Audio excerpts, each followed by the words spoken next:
apa ki on na nei khom ikut telam to ina to pa tunga kanun ta na nang ma hi chi na to pa tunga ki am na nei khom jing na nang ma je bang ina kanun ta na sang hi chi na to pa tunga ki am na nei khom jing na amen hallelujah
Satan zit nang nu san mam hilau zoi na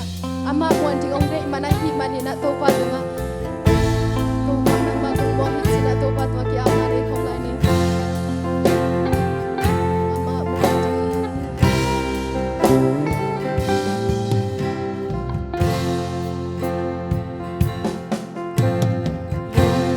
kham na te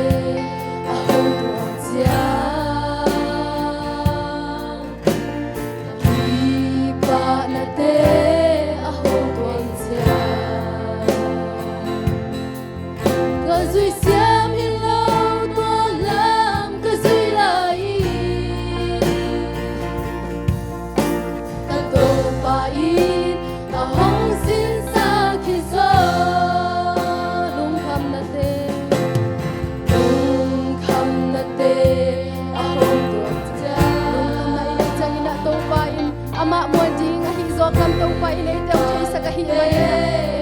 kham na om hangin song to pa tunga to pa ma tung mo hi chi na to pa tunga ki ap la le khom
vai teng ap ding ni hang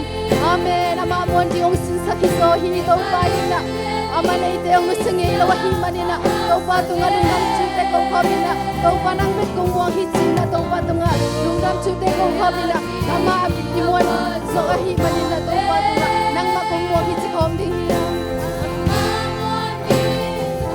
kong pi na te ka ke chang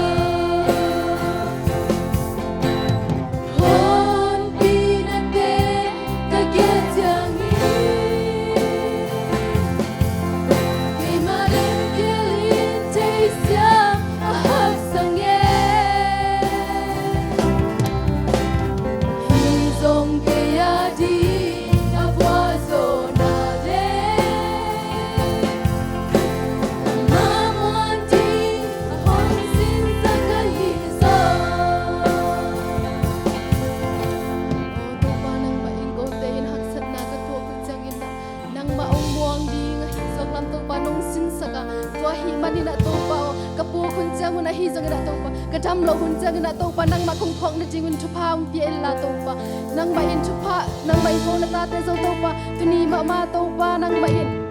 ka chu jak ding te hu to pa kalangai ding te hu to pa nang ma ina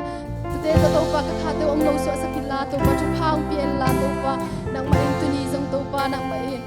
ka hun te hu to pa pat pa na to pe nang go zo pi ding odin jesu min song in thu ko ngen hi